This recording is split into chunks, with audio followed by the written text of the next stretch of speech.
Warning. Listener discretion advisory for the following program. It contains explicit language, controversial takes, and tangents that'll make your head spin. All opinions expressed are just that, opinions, and belong solely to those who speak them. This is... What an excellent day for an August. You'd like that? Are you fucking nuts?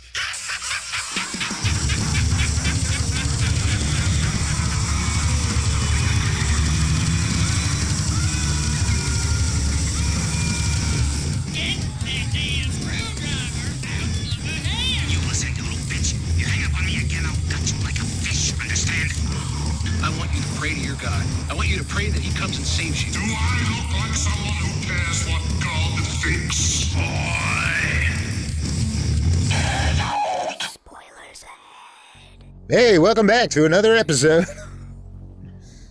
And if you're new to the show, don't forget to subscribe. Hit that little subscribe button and the bell notification and whatever else we're supposed to say. But Party on, Dave. Party on, Danny C. All right. All right. There's the distinction between Wayne Campbell, where it was like, all right, and then you got fucking Mitch Kramer, who's... Yeah. my two favorite gestures in movie history. Those two. The Dazed and Confused. Yeah. I hate that guy. Yeah. He was adorable. All right, got to get caffeinated because I don't sleep. Don't sleep. No, just what you think. That song's been coming up a lot lately. Did somebody die from the band? I don't think so. Or is there some significant news with Gwen? Because, I don't know. I don't know. There's no doubt about it. Ooh. Oh! Yeah, we'll get it. So, yeah, we kind of had a bit of an idea of, we were going to do one thing, but we don't feel like we were prepared enough to dive into it. So, if all goes well, if not next week, then possibly in two and a half weeks, we'll be doing this. So there should be no excuses at that point. But we realize it's been a long time since we did a con episode, and also it's June. It's the middle of 2026. So we thought we would I believe I did this with Joe last year, where we kind of did like a mid-year recap. Yeah, so we thought we'd give that a crack. Yeah, come back, discuss a little bit about 2026 so far. Some highs, some lows, and we're trying to, and I don't really want to get into spoilers for a lot of this. Some mids, some lows. Right. And we don't have to, we're not going to get too spoiler crazy with that, because I don't think that's fair for everybody, and, to not get caught up, because a lot of the good stuff has pretty much come out recently too, so they haven't been able to digest it, Yeah, there's a few potential bangers still due out for the remainder of the year. Yeah. Yeah, I don't see us getting into too much spoiler, because I'm sure some of these movies we'll probably want to actually do like an... there we go, the obligatory hiccup fest.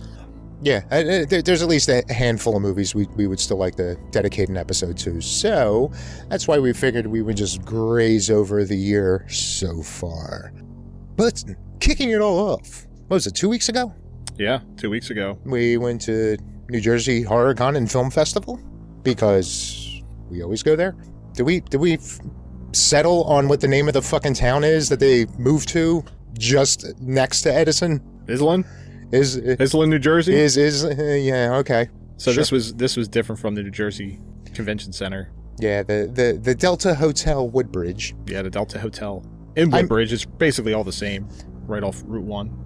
Yeah, I think it was 10 minutes away from the old hotel in Edison that we went to. That was a convention center.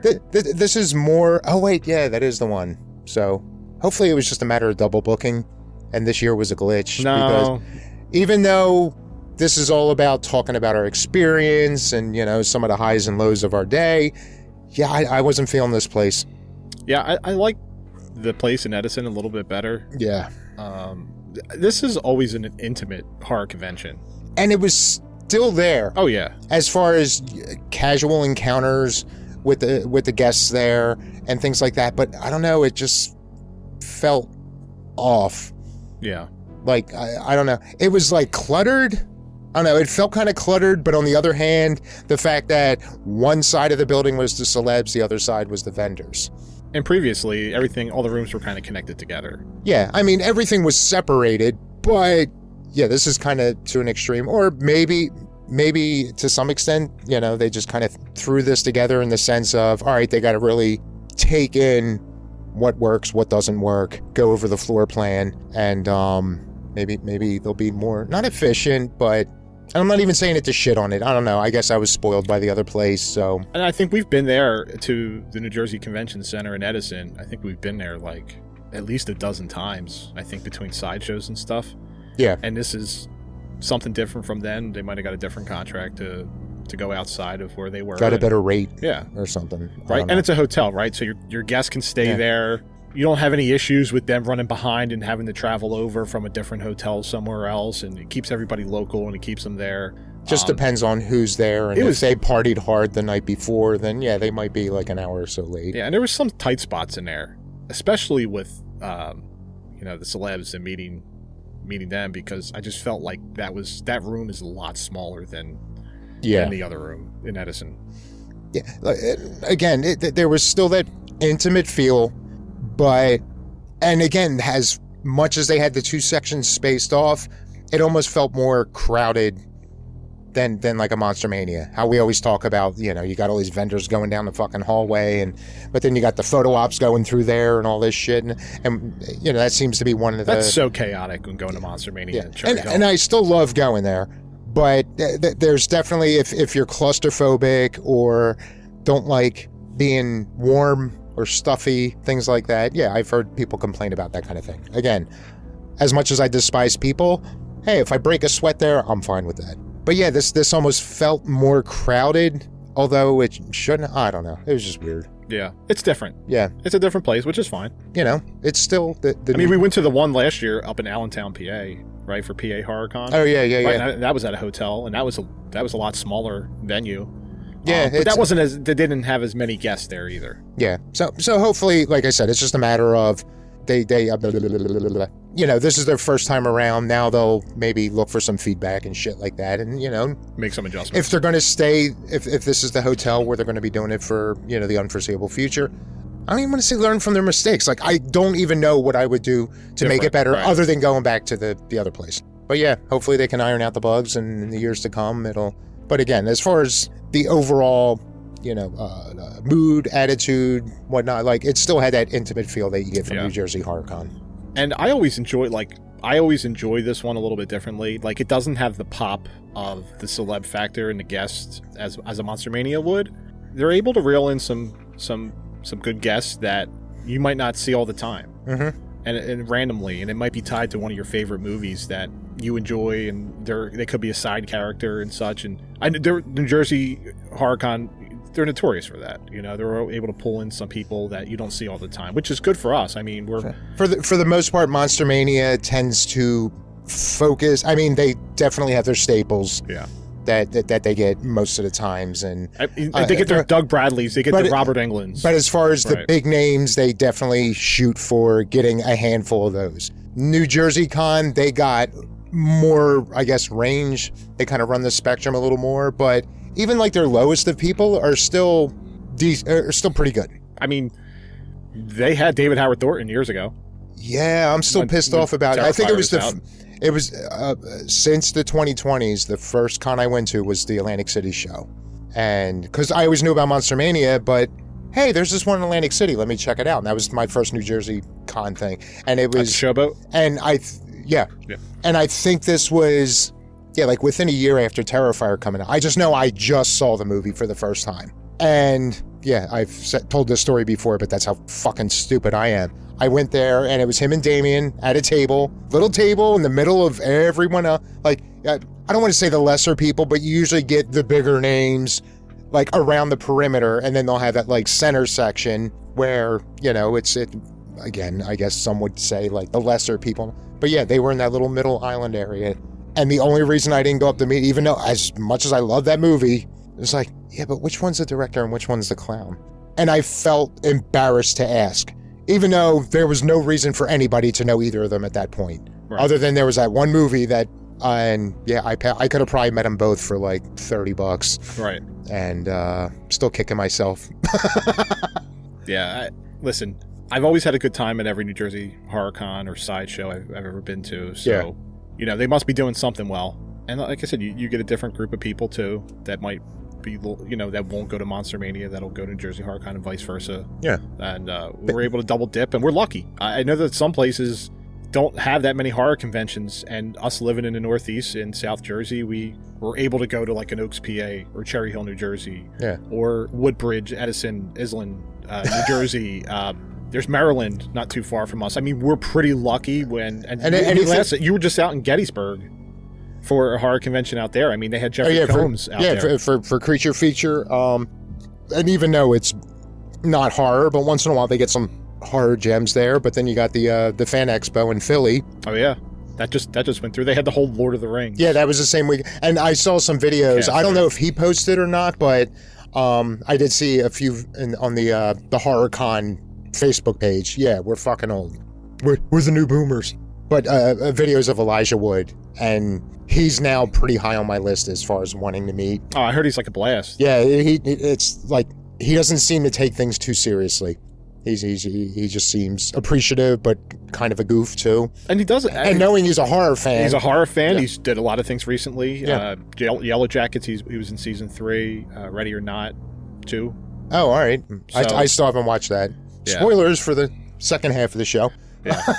But we're pretty lucky to have a lot of different conventions, and that we're able to appeal to us, that we're able to go to, and we don't have to travel 4, 5, 6, 7 hours to get to some of these places that. Yeah, and there's been a good setup. There's been a couple times over the years where again that was it the Steel City Con or what's the horror show they have out there? Pittsburgh. Yeah, Steel City Con. But I think that's just more than that's more of a general. It's more con. Yeah, they get a mix. But there's been a couple shows to happen out that way that it's like one of these times I'm going to take the hike over there. And even though it's like an 8-hour drive, sometimes I almost went there one time because Combs and Crampton were going to be there. Yeah. I was like, fuck, I missed out on it. I'll never have to. Ooh, he's coming to Gettysburg. Yeah. I did the one when I went to, Hartford last year to Connecticut. Yeah. That was the furthest I ever went, but that was a lot of driving in one day, and it was just like... Oh, so you went round trip? Oh, I went on round the one trip. day. Oh, yeah. Okay. Yeah. I didn't know if you were staying up there. No, I left at like 6 in the morning. I got there like a little after 10 because it took me like 4.5 hours to get there. Okay. And then spent the whole entire day there, and then came home, and by the time I got home, it was like 10:30, 11, and I was like... Now, it was granted I had to drive the whole time. My daughter was with me, and that was her first con, so I wanted her to experience that and have a lot of fun. She did, and I'm glad I went. But yeah, so New Jersey HorrorCon, we went there on Saturday. It's funny how until now I didn't realize, wow, we are in a pretty sweet spot, because I forgot about Connecticut too. Yeah. Yeah, we are nicely positioned for a nice selection of cons. Right. So, can't go to all of them, or else I'd be broke like I'm after. Oh, yeah. I mean, I'm after broke going anyway, to this but... one. Yeah. Yeah. Between meeting guests and YOLOing. Yeah, that you did. Yeah, I heard Joe in the back of my head. Like, you still got the Joe Devil on your shoulder. Yeah. YOLO. But to me, it's all worth it. Yeah, it's my man over there looks. As you said last week, it's a beaut, Clark. Your new centerpiece up there. Oh, I got a Pinhead. Yes. I got the what's that 1/4 size? Yeah. Pinhead. God, where were they when we were kids? This one talks too. Yeah, I saw that. Yeah, I was like, as soon as I saw that, the last toy store had posted that they were there and they did their video, I think Friday. Okay. And yeah, they usually do like a setup. Like, hey, this is our setup, come and visit us. And boy, did we. Yeah, so I saw that. I saw that prior, and I had my eye on it when I saw that video Friday night. So it was Saturday when I first saw them. I was like, and they were like, oh, it's right here, $200. I wanted that Angela so bad.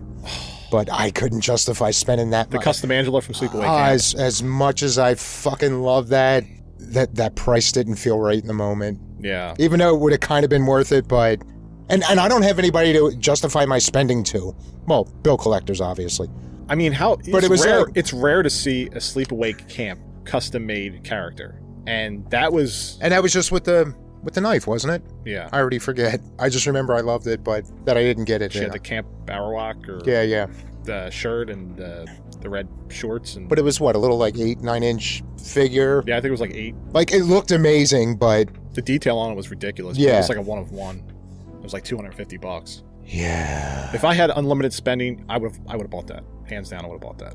I thought about it, even though it was always like, a 40% yes, and yeah, I had to stay strong. Hopefully other people will think that in case I ever bump into it again before anyone else buys it, and I might feel differently, but... I like a lot of their custom work, though. Yeah. Even their what the fuck's the mascot's name? Now they got their little plushies of their little... the green monster guy? Yeah, their little green monster guy. I forget. Sorry, Lauren. I honestly forget. I have no fucking clue. I've heard... Lauren? Is it? Yeah. I've heard both so many times. It's like, hey, Laura. Yeah, I know she calls JCCJ just on purpose now that he messed her name up. And then our fucking guy, was it Rich? Oh, Rich from Horrible Art. Mm-hmm. We got some new tapestries. That's another tough one to walk by. Well, tough. It's painful in the wallet. Right. It's like, which one? There's so many. And he's the one. He's got like the neon, like little 5x7s too, right? The paintings. Yeah. Yeah. The one's good for the black light. Yeah. Yeah. I picked up a couple of those before. Like, I could dump a mortgage payment into those alone. Yeah. Like the tapestries are like the least of my worries. I did ask him if he could make me a couple from Return of the Living Dead. So I'm hopeful that he can give me some Freddy action. You know, I like random things for Return of the Living Dead. It doesn't always have to be trash and suicide, but you know. Or Tarman. Or Tarman. Which I ended up buying 3 more Tarman. Yeah. That I didn't have. And you're fucking asking, wait, do I have this one? Dude, as far as I'm concerned, you got all of them. Yeah. At this point, I don't know.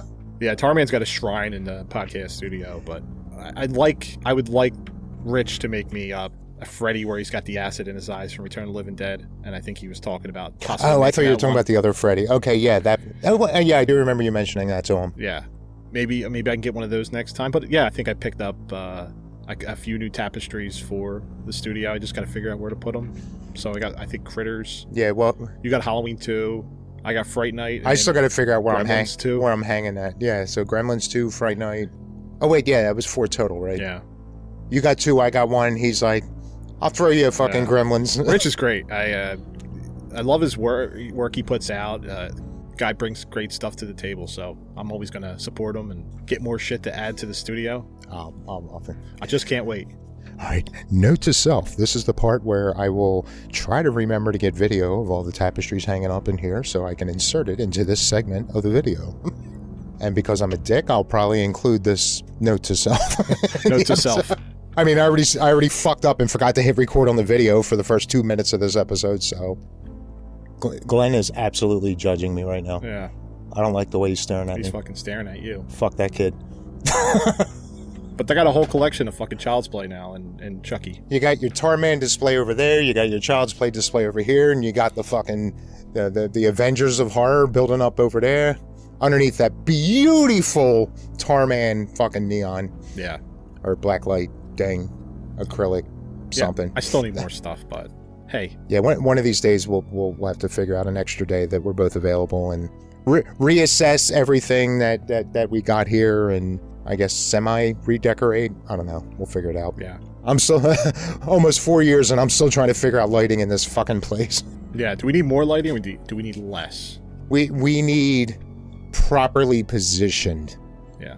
And see, this is I would say it's our fault, but I'll take 80% of that blame if we would get off our asses and figure, I don't know. They don't need an excuse, but I feel like we kind of do, even though we've blatantly been told, no, just pick up the phone.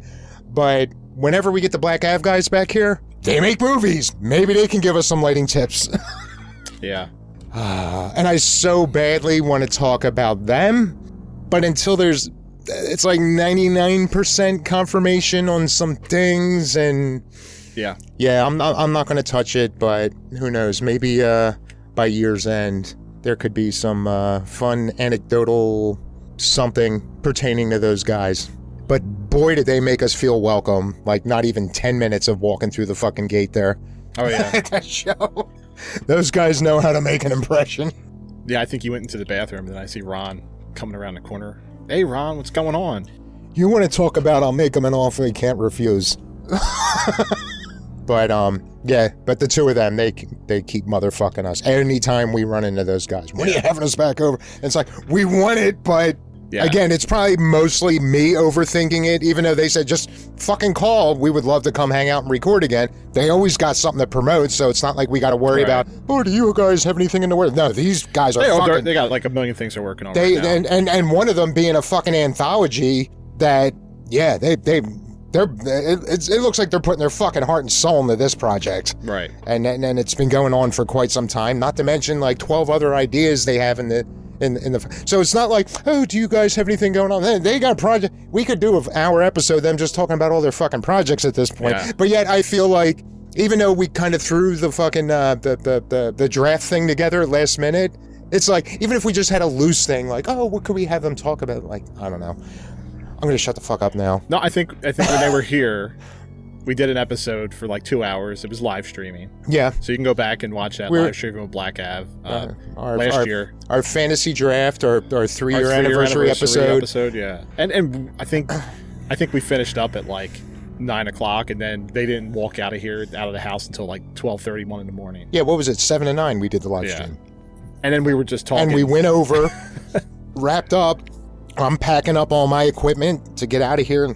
Yeah, those fucking guys, man, they can fucking talk, and they got great stories, amazing sense of... Chris and Ron are great. They're fucking awesome. They're psychopaths. That's why we get along with them. Oh, yeah.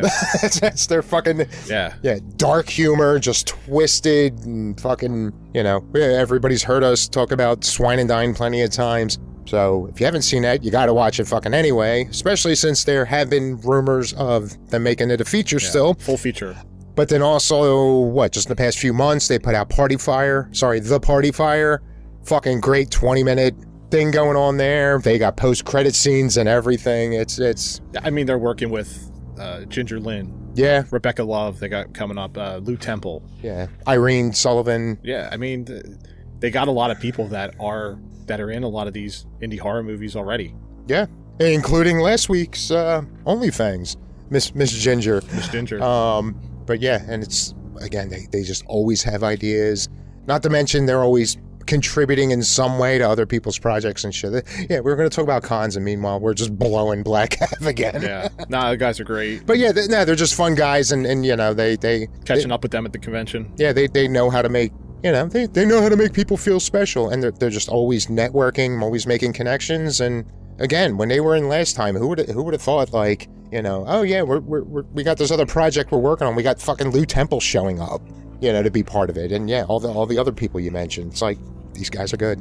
Yeah, and they make fun content. So. And a lot of that New Jersey Horror Convention that we go to, they know a lot of the people there. A lot of the guests know them. Yeah, they're making their rounds, and Ron's got a stream tattoo before the movie was even put out. Yeah, when we went to that premiere, like that kind of what was the short they did that he was the star of?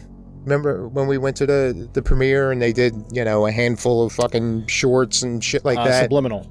Was it Subliminal?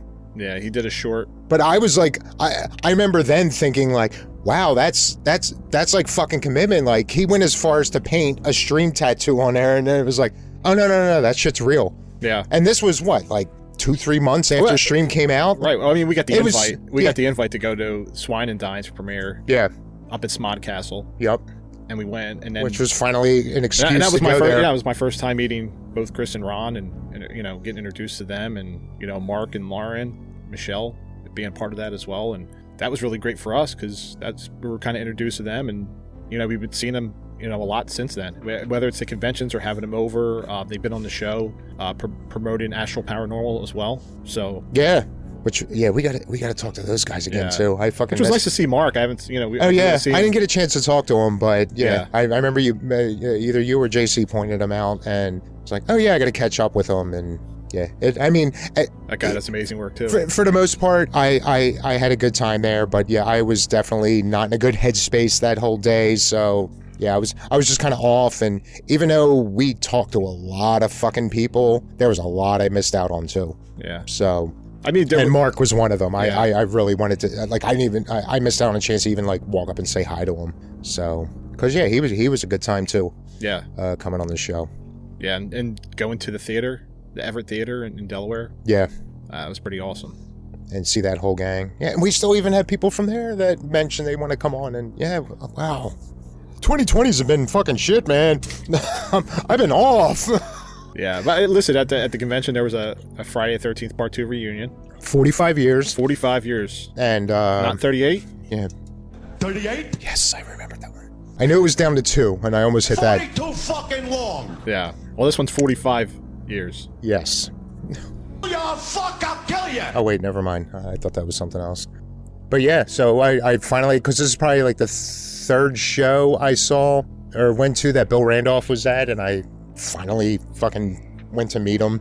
Obviously, then you could walk up and the two of you are comparing Italian roots and shit. Oh, yeah. Yeah, but Bill played Jeff in Friday the 13th Part 2, which I told him, I was like, man, you were a lucky son of a bitch.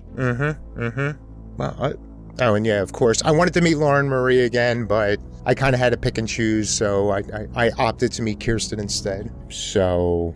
Yeah, Lauren Marie Taylor is always at New Jersey Horror Con. I think the last half a dozen times, and she's done some of the sideshows as well. Yeah, between that and it seems like she's showing up to at least every other event in fucking Blairstown. Like, that's awesome. Yeah, she plays Vicky, so she's the one with she always brings the brown underwear. The brown underwear, although... Did I hear her say it or somebody else mentioned it? This might be one of the last cons that she's doing the in-costume photo op, which, yeah, I'm not happy about that. I made sure that I got her before to sign the 8x10 of her with the holding up the brown panties. So. Oh, yeah. I think that's the one. A lot of people, when I was talking to somebody that's maybe watched Friday the 13th Part 2 once or twice, and I mentioned her name, they were like, oh, is that the one with the brown panties? And no, the one with the puck. The one with the puck. I'm like, yes, absolutely. But yeah, meeting Bill was pretty cool. Bill was great. Bill Randolph. I was like, oh man, the girl that you were with in the movie. I think I had a crush on her when I was a kid. And he's like, yeah. I was like, she doesn't do any of these conventions, and I think she's gone through a lot of crazy stuff in her life. And yeah, she's got Bill said a lot of very positive things about her, and was hopeful that one day, she'll be able to make her way around this way. Marta Kober. Yes. Who plays Sandra, which was his girlfriend in the movie. And you got to meet a sober Warrington Gillette. Yeah. So Warrington Gillette was my condolences. Unmasked Jason in Part 2. He's another one, a really fun fucking guy. And yeah, I don't want to brag, but I feel like the Waldorf experience of a plastered Warrington was just... So you went to the Abaddon where they had Warrington Gillette there? Yeah, it was. I think it was their season opener last year. Okay. Yeah, they were trying to make a mini event out of it, and they were having dinner with Jason. Nice. And, there was a bunch of other shit going on, so he was just chilling in the tent and having drinks. And, towards the end of the night, he was still hanging out there. Me and JC went over to go talk to him, and yeah, he was a lot of fun. He's like, hey guys, how's it going? Yeah. And he was pretty tame here. Yeah. I mean, he was still fun. He still has his machetes for sale. He's got his machetes for sale, and he's got his book he had wrote. Oh yeah. It's cool to see him still excited about a 45-year-old role. Yeah, I think he only had like a few roles anyway. Yeah, and obviously he's always going to be known as Jason. Yeah. So yeah, it's great that it's not even just like, oh yeah, this is what I'm doing now, and it's good to meet the fan. Like, he seems like he's excited about doing cons. Yeah. So. Yeah, that was the first time I met him because I didn't go to Waldorf. So yeah, that was the first time I was able to meet him. I think he's the 5th Jason I've met. I realized, except for Monster Mania got Kurtzinger. Yeah, I saw they got Kurtzinger coming up this year. They're doing a Freddy vs. Jason photo op. That's what I hear. Yeah. Would have been a lot cooler if they at least gave Kane that much for a photo op, but so I think of all the alive Jasons, I think it's... Well, we're penciled in to meet Ari in a couple weeks. So outside of that, I think it's I got Kurtzinger and Mears I have left. Yeah, I haven't met Mears, met Warrington, met Hodder, met Ron, the ambulance driver. Mm-hmm. But no, what is it, Dick? Weand? I always said Wieland or Wyland. Yeah. You related to that singer guy that OD'd? Yeah, so I got I forgot about that. Yeah, Tom's still... He's popping in the occasional con, so I guess I got to meet him too. Yeah, and CJ Graham. Oh yeah. All right, so let's see. Warrington, CJ, Hodder. Yes, I'm counting Dick. I've met Mears, so that's 5. Why did I think I met more? Yeah. There's 3.5 still in somewhat rotation, so Yeah. that's just, I think that's it as far as the living ones. I shouldn't say that because I need to meet Ari, and right now that's in the cards. But I don't want to like manifest some fucking tragedy and I miss an opportunity to not meet him. Yeah. And I hear Mears is like the fucking nicest. sweetheart. Mears is the nicest. He's an 8 foot tall sweetheart. Yeah. He was great with my daughter when she met him at CT Horror Fest. Yeah. So, and then we also got to meet Kirsten Baker, who played Terry. Mm-hmm. She was the owner of Muffin in the movie. Yes, this is true. And known for wearing the Mickey Mouse shirt that was Mm-hmm. 10 times too small for her. Mm-hmm, mm-hmm. And if I recall correctly, a certain occasional guest of ours was Kirsten was her gateway into, some would say, an obsession with a certain hockey mask character. Yeah. Because I remember as a kid, I remember seeing Friday 13th Part 2 all the time. And my dad would be like, close your eyes. Dad, I've seen an ass before. Dad, I got my eyes closed, Dad. That really was the best. No wonder nobody trusts anyone. We brag about, like, oh, our parents, with certain things, ran with the honor system, and we were not honorable at all about it. And then we wonder why don't parents trust their kids? Yeah, we fucked it. Because we're the parents, and we know what we did. I didn't beat around the bush with my kids. I'm like, there it is. Watch it. You know? You're going to see it one way or another. You might as well see it now. Yeah, I don't know. I guess it's because of our upbringing that I never had an issue with that either. But yeah, Terry... I think we were like, I think we need to put some type of fundraiser together for Muffin and get her a prop muffin to take with her to all the events. Yes. And you guys were talking about the movie Midnight Madness. I think this was like a year and a half ago. I can't believe I forgot about that until I saw it on her banner. It was like, fuck yeah, she wasn't that. Yeah, so then I was watching it like a year and a half ago, I remember, and I don't know why I was watching it, but I was just bored. And they were like back to back, because wasn't Midnight Madness like 80? Yeah, so Midnight Madness was 80. That was David Naughton. Michael J. Fox was in there. You can find it out there. It's an old, but she plays, the girl on the roller skates at the school. Mm-hmm. Or the college, I should say. And she was Roller Girl before Roller Girl. Yeah, it was kind of nice to talk to her about that, too. And I was like, wow, she looks familiar. She's from Friday the 13th Part 2. But yeah, she was pretty cool to meet. And meeting more people from the Friday the 13th franchise is pretty awesome. So yeah. And then, they had fucking half of Stream there. Yeah, pretty much. I know some of them had canceled at last minute, but... Oh, yeah, it was, like 2 of them that ended up having to bail? But I think there were 2 highlights of that group. One, fucking Michael was like a child on Christmas Eve. With Scary Movie being days away from being released, like, you could see it in his eyes how thrilled he was. That it was just about to come out and that he got to be a part of that. Yeah. Like, that was amazing to watch. And then, of course, I mean, their whole gang has always been cool. But seeing Liana again, and I think I finally believe her because so this is like the 3rd show she's been to that we were at. And like, we walked up, hey guys, what's going? And, I had to call her out explaining, like, that just proves what a great actress you are, because you genuinely make us believe that you really remember us. And it's not just, and she's like, no, you were my first show ever. So, okay, I'm willing to believe that she remembers us then. Yeah. Whether or not it was a good memory, I don't know. I said the same thing. I was like, so you remember us? She's like, you were my first podcast. And of course, we could have taken that to a dark place, but her amazing husband was hanging out with her, so we had to be respectable, because I only talked to him for like a minute or 2, but he seems like an amazing fucking guy as well. Yeah, and they just got a puppy they're raising, so yeah, like they are my new favorite super couple. Yeah. And she's really awesome if you ever get to meet her, Liana Perelia. Yeah. And you get to see Jason Levy, Michael Levy's there, Mark Haynes. You got players 1, 2, and 3. No, I'm sorry. 1, 3, and 4. 1, 3, and 4. Yes. David Howard Thornton wasn't there, so. And it was good for me, because I have that Stream mashup photo that I've been getting updated. Your Family Feud poster. Yeah, the Family Feud with Steve Harvey getting tic-tac-toed across his chest. A few more autographs. You ain't going to see none of that picture. Yeah. It's just going to be a wall of pen. Which is pretty cool, because I like the movie, and on top of that, it's a pretty great cast, so. And you got, 3 more signings on that? Yeah, so I met Daniel Roebuck, who plays Howard. If you've seen Stream, the Howard character in that movie is hilarious. He's such a minor character, what was I saying? Like Christy Adams in OnlyFans. Like that was Roebuck in this movie. Microscopic part, very impressionable part. Yeah. He's in it for 5 minutes. Yeah. Maybe. He's got like two or three scenes in it. Yeah, very short. And they off him somewhat quickly. Right. Pretty much right after the game gets going. But yeah, one of my favorite parts. Yeah. Him walking through the fucking hallways in that hotel. He's drunk. Yeah. And he's married to Felissa Rose. Yes.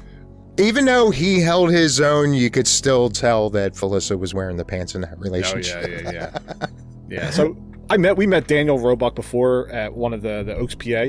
Was it that one? Yeah, Monster Mania. I can remember if that was that. It or was the right Atlantic. after Terrifier 3 had come out, because he plays the Santa Claus in Terrifier 3. And he already had a figure for that, didn't he? Oh, yeah. Didn't he have a Santa figure? Yep. The fucking mock, Yeah. the fake figures that now everybody wants. Yeah, he was pretty cool. I was talking to him about the Terrifier 3, and he was showing me photos of that whole sequence of the made-up head. Like his personal photo shoot from that. Yeah, his photo shoot from Terrifier 3, and hey, that's pretty awesome. I mean, it's the biggest independent horror movie of all time, and for him to be a part of it, he's got an awesome part in that movie, playing the Santa Claus, one of the most notable kills in the movie. Art's favorite moment in the movie, in the franchise. In the same scene with Clint Howard, that bar scene in Terrifier 3. Yeah. Daniel Roebuck has been in a ton of Rob Zombie films. You know, he was in pretty much all of them. Yeah, yeah. He even played Grandpa in The Monsters, and which I still haven't watched. I've been very discouraged from watching that based on what I hear from everyone. Yet, if someone really has to rack their brain to think of any positive, everyone seems to think, or the few people that have given it any credit, was that he was great in it. Oh yeah, he was like the only redeemable part of it. Yeah, he was the only likable part of the movie. I'll take everyone's word for it. But he was in Final Destination. But he was in Matlock for like fucking 80 some episodes. But he goes back. His TV career goes way back, and he's always had one-offs on like 250 different shows and shit like that. So yeah, he's one, because I remember when we talked to Felissa before Stream came out, and she's like, "Oh, I play Danny Roebuck's wife in there." I remember the name.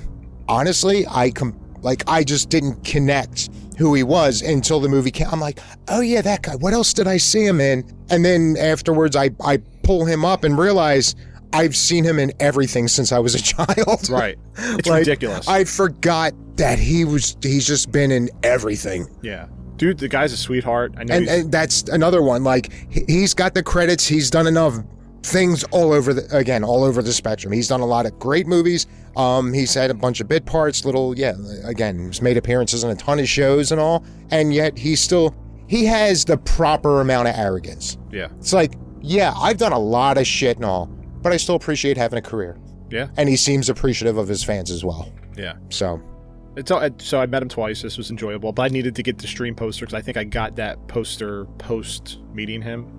So as I started getting names signed from him, I'm like, oh, he's going to be here. I might as well get him to sign it and update the Stream poster, the mashup poster. So, we got to see Felissa, again, because meeting her for the, I think, 10th time. It's up there. Yeah. I think realistically it's 5 or 6 times for me. Yeah, I think it's 10 times for me that I met her. Although I kind of lost count, because every time it feels like the first time again. But she's always sweet. She remembers us. I did bring her birthday shots to do some Tito's. Yeah, somebody brought her a cupcake, and Mosley. Yeah, so Bill Mosley was right next to Felissa. Felissa's birthday was like a couple days prior to the show. We went on Saturday, and I think it was like Wednesday or Thursday was her birthday. Yeah, I think it was a couple days prior. It was sometime, right, that week. And here she's stationed right next to Bill Mosley. He's eyeing up while she's got the big line and everybody's meeting her. He's sitting there like patiently waiting for, people to come up, and he's talking to him, and he's doing his thing, and he's eyeing her cupcake that somebody had brought her. I mean, that was enough to feed like a half dozen people. That was, we say cupcake, but it was just a small cake. Yeah. Picture that, those fucking ginormous fucking cinnamon rolls that some bakeries sell. Picture that, but it was a cupcake. It was fucking huge. So they ended up, cutting it in quarters? And it was enough to feed. He whipped out a knife. She's like, well, how are we going to cut it up? He's like, I came prepared. Lick my cake, you dumb dick. Yeah. And I tried to get him. I hit record, and as soon as I shut it off, that's what he says. And I was like, fuck, man, I just missed out on that. We have the memory, though. But it was nice. Like I said, we did the birthday shot. And the day before was my daughter's birthday, so I had her do a quick shout out to Bella for her birthday, and she did it, and she was such a sweetheart. And Yeah. just talking to her all the time is just, every time we go there, it's something different we end up talking to her about, and we end up taking up, it felt like 25 minutes we were there in her line, just kind of rapping with her. But yeah, I mean, she's got that pull. She had Bill Moseley on one side, Edward Furlong on the other, and then James DeBello was right next to him. And then they're sharing the cupcake right in front of us, and James DeBello comes right up, and he's like, oh, what? Well, I'll take a piece of that too. Wonder if his piece gave him a yeast infection. He's done some great stuff, but that's my favorite line. Scary movie ever. too. Yeah. Oh, you giving me a yeast infection, man. Also got to meet Allison Patel, who was in stream as Sophia. She was post-credit in the scene with Bill Moseley and Tim Curry. Oh yeah. So we were able to meet her, and she was also in Screamboat. She played one of the main characters in that. So which was us to kind of also talk about a different movie that Fuzz on the Lens production group was involved with as well. Yep. So Mike Levy and Jason and that team involved in Screamboat, and kind of talking to her. She was great. She was a sweetheart. Yeah, she's another one that I'm an old man. I don't know why it's like, oh, I don't know if I would want to meet this person. What if they're an asshole? And it's just like, you go up and whatever happened. All the weird shit that I've done, not intentionally, but with some of these celebs, not knowing when to bite my tongue and things like that. The fact that some people I still get nervous of meeting, and it's not like Combs, I was shitting a brick. She's got a handful of credits, 2 that I remember seeing, and yet it was like, I don't know, what if she's a bitch? And yeah, couldn't be any more the opposite. Yeah, she was so nice. And the fact that she does have an appreciation for horror, and I don't even remember what sparked it, but I made some random comment, and yeah, that her dedication to like indie horror, like she loves the fact that especially since Terrifier 2, like the floodgates have been open and people are actually giving indie films a chance. That they're all getting a theatrical run. I mean, I'm guessing we'll get into it in a little bit, but the whole we're now in the era of YouTube directors dominating the box office. So yeah, she just seems to have an all-round appreciation for not only the genre, but she loves being a part of this indie movement. Yeah, I mean, listen, I remember I was impressed by her acting in Screamboat. I thought it was a lot of fun, and you got to take it for what it's worth. That movie, it's not it's not meant to be serious. It's a comedic horror. It's Steamboat Willie's a serial killer. Yes. Sorry, that's like saying you didn't think Sharknado was straight enough. Right. But I remember looking her up. As I'm watching the movie, I'm like, who is she? I didn't recognize her from where she was from, and I remember that, and it was like, okay, until now, and I think I told her that. I was like, you did really awesome in Screamboat. I enjoyed it for what it was worth, and I love her work and what she did, and she had mentioned about her being involved with Stream 2, so is that post-credit going to turn into part of the movie that you're going to eventually see? Yeah. I mean, they did officially announce that fucking Tim Curry. Yeah. There you go. Tim Curry's coming back. Yeah, that he's they're going to flesh out his Lockwood character. Yep. So it's kind of bittersweet. Like, it was a little rough seeing him in this. I don't look at it as, oh, they brought him in at gunpoint. No, obviously he had the choice whether or not to be part of Stream. He was not obligated, so he did it for the love of it. So the fact that he's coming back for that, it's just rough watching him. It's he should be enjoying retirement, but I'm psyched about seeing part 2 anyway. But knowing that he's coming back and they're giving him, he's going to get a little more out of it this time. Very, very excited. And then the last guy I met was Chris. I'm going to butcher the fuck out. I don't even Cantardo. Gattadaro. We'll have to have him on the show so we can get his pronunciation. Gattadaro. That's what I'm guessing. Gattadaro. Sorry, right. Chris. All right, you're going to be editing this. Chris Gattadaro. If we say it a few more times, there's enough syllables there that it's going to start not sounding real, man. Gattadaro. Chris Gattadaro. Anyhow, Chris from Stream, fucking Mr. Welch. Another gentle giant. Yeah. I think I talked to him for it felt like 20, 25 minutes. I think I smoked a half a pack of cigarettes in the time you were talking. Yeah, he was great. I was able to talk a lot, and he actually played the one couple that gets taken out by the players. People forget he was in the hot tub as well. Oh yeah, yeah. So I know there was a he was in the scene where David Howard Thornton plays player 2, and you got Liana plays player 3. Wasn't that their first joint kill? Yeah. Or I guess wasn't that the first big kill? Together, yeah, that was them. Yeah, them together, kind of taking out the. But you had they were newlyweds, right? Yeah, I guess that's what you would call. You know, they were practically fucking at the checkout counter. Yeah. And the hotel lobby, they were basically fucking. Yeah, they were getting their freak on, and they managed to get keep it in their pants long enough to get up to that hot tub. And oh boy. Yeah, he kept on saying that he couldn't stop laughing every scene with David Howard Thornton. That they kept on redoing the shoots and the scenes for it. So I can't imagine. Not that that's anything in that's not on anybody's bucket bingo card. So I'll never get to experience what it's like shooting a scene with Thornton. But I could imagine you got to have strong will to get through it without losing your shit laughing. Yeah, because it sounds like he is always performing, even when the cameras are off. Yeah, Chris was great. We were talking about some of his new work that he's going to be working on. Coming up in the future, so we figured we might table it for reach out to him and see if he wants to come on and talk about some of the work he's going to be doing. I know he's going to be working on a movie, Dead Man's Creek, that him and some others are going to be promoting. I'm drawing a blank. I have heard of it, but yeah, I'm forgetting now. Yeah, really awesome guy. Like I said, every time we go there, we see a lot of the stream folks.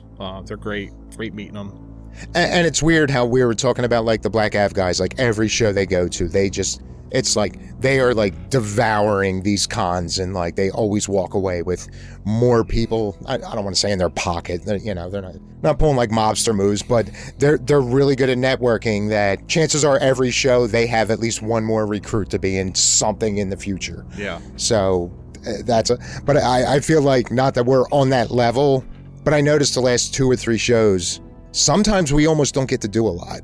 Because every other person we run into, like, oh, what's going on? Like, we end up in all these conversations. Sometimes it's just other people hanging out there, but it's just really sunk in this time. Like, oh shit, we actually like know people around here. Not even just the celebrities we stalk every other show, but it's like, yeah, other attendees, half the fucking vendors now. Instead of just doing a quick browse, we'll end up in a half-hour conversation with this guy and that guy every goddamn time. I felt like I was in multiple conversations for more than 10 to 20 minutes. Yeah, it's not even as a complaint. It's for our wallets, it's amazing. Yeah, because the more we're talking to people, the less money we're spending. Especially for me, but I was able to meet also. You managed to multitask. You managed to talk your ass off and spend money. Yeah. Yeah, and I also got to meet Brett Wagner, who played Leatherface in 2003. Oh yeah, you got back-to-back Leatherface. Yeah, I got Bill Johnson from Leatherface from Texas Chainsaw 2. Yep. I really love Texas Chainsaw 2. So he's one of my favorite Leatherfaces, and he was there along with Brett Wagner, who was Leatherface for Texas Chainsaw in 2003. Was that Jessica Biel?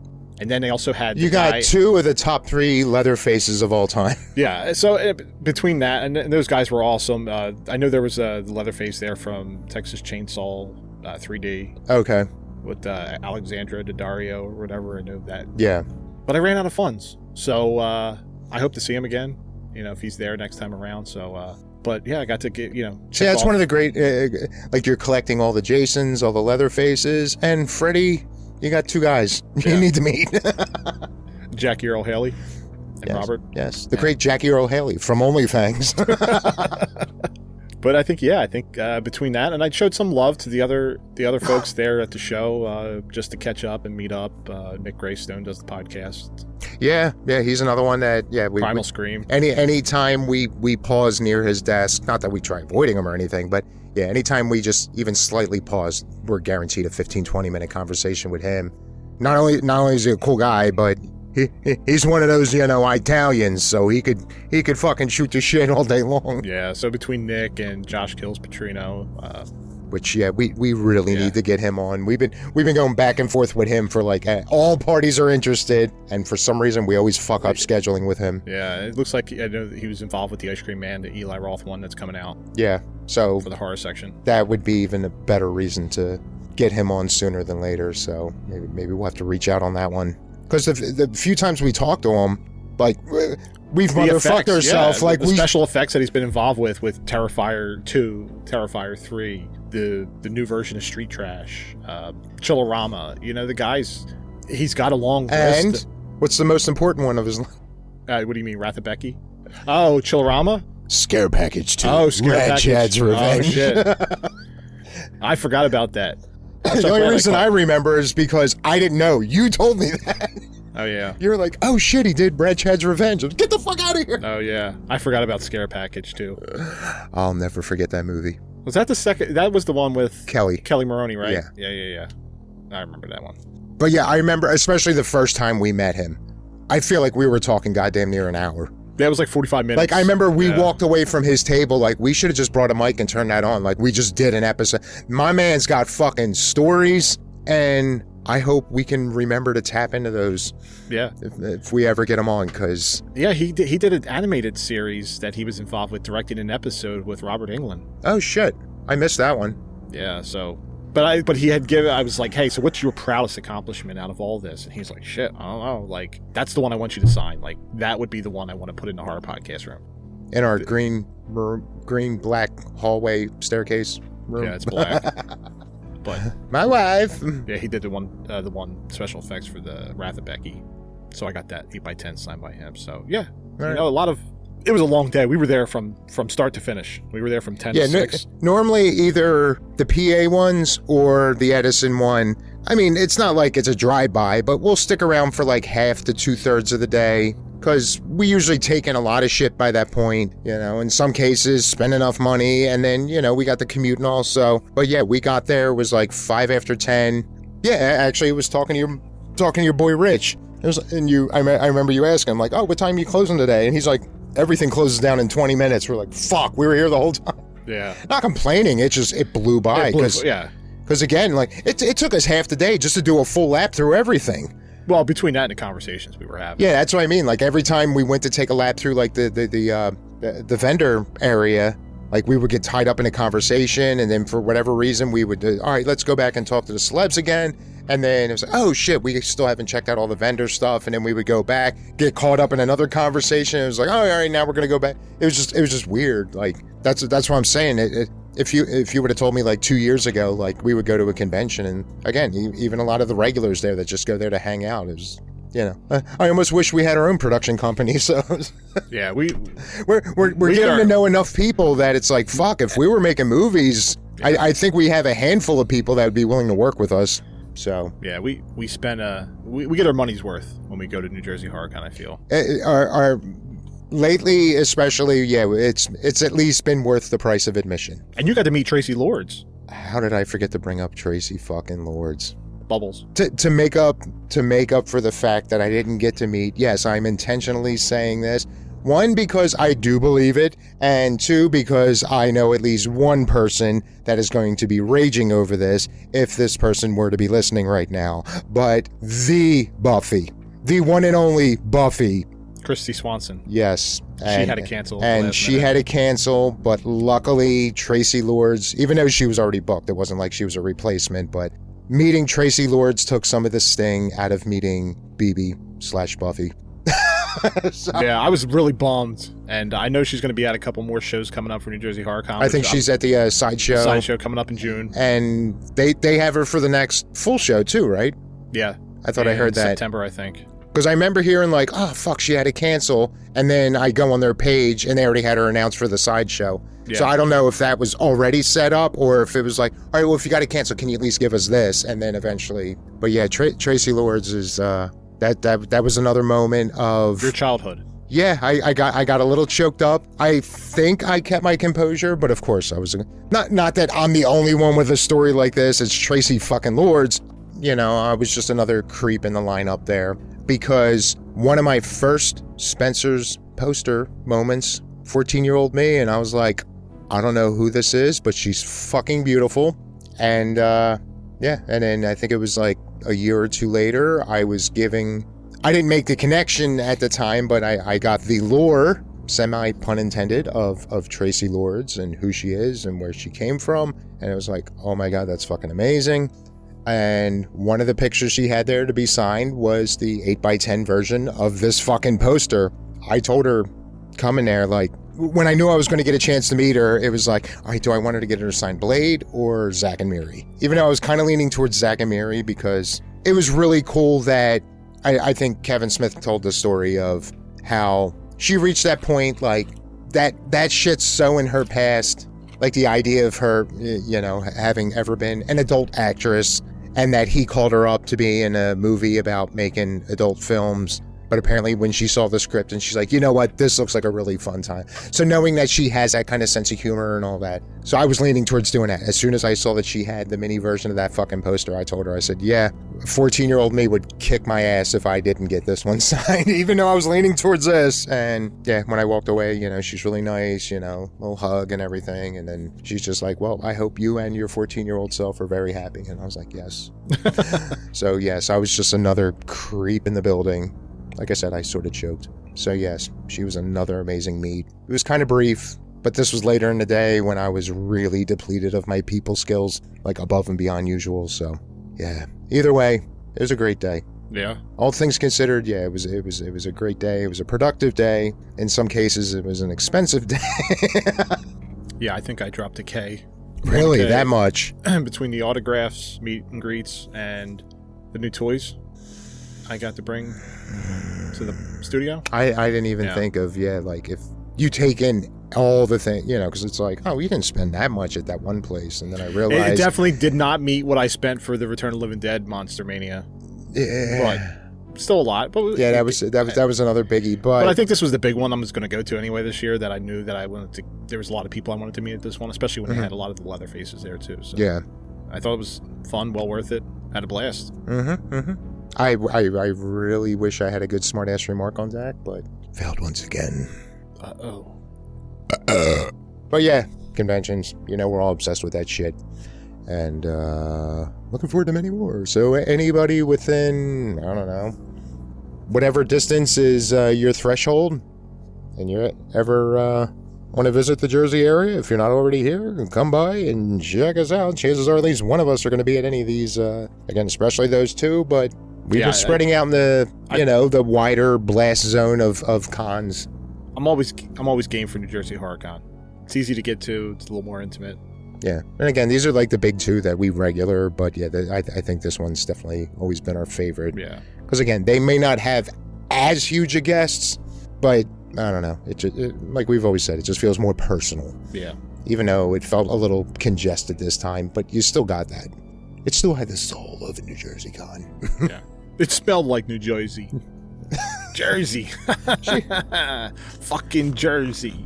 So I was getting ready to bang this broad, and she said, kiss me where it smells funny. So I took her to New Jersey. Oh! So, did you see anything good this year yet?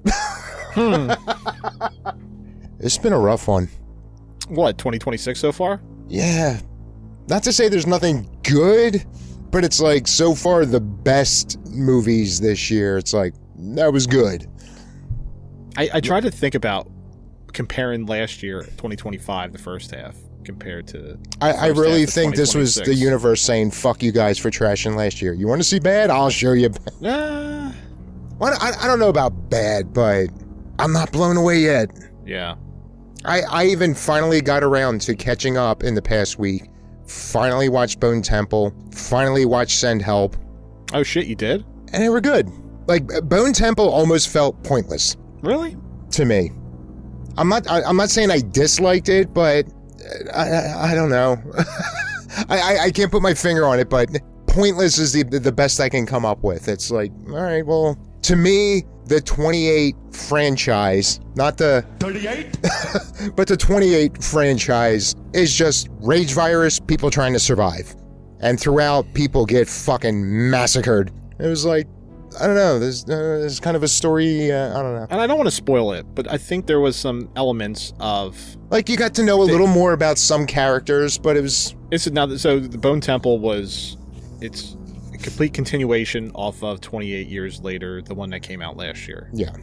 So you got, what was his name? But the kid from the first one. Right. Who got saved at the last minute by the Jimmies. And You got the group, and you got Ralph Fiennes, who's finally he's got this alpha. Yeah, that he's trying to. He's kind of trying to cure him. Yeah, right. And he gets to a point with the alpha of him building this relationship, and this alpha keeps on coming back. And where most alphas will, he was fucking rip and tear your ass apart. Well, I mean the morphine darts were helping. Yeah, and his big fucking schlong. Oh Jesus! You want to talk about a dart? No. Yeah. Yeah. It's. I don't want to say it was bad. It was interesting. It was well done, but I like how the ending, the touch at the end. It was. I'm curious to how much of the budget went into getting Iron Maiden.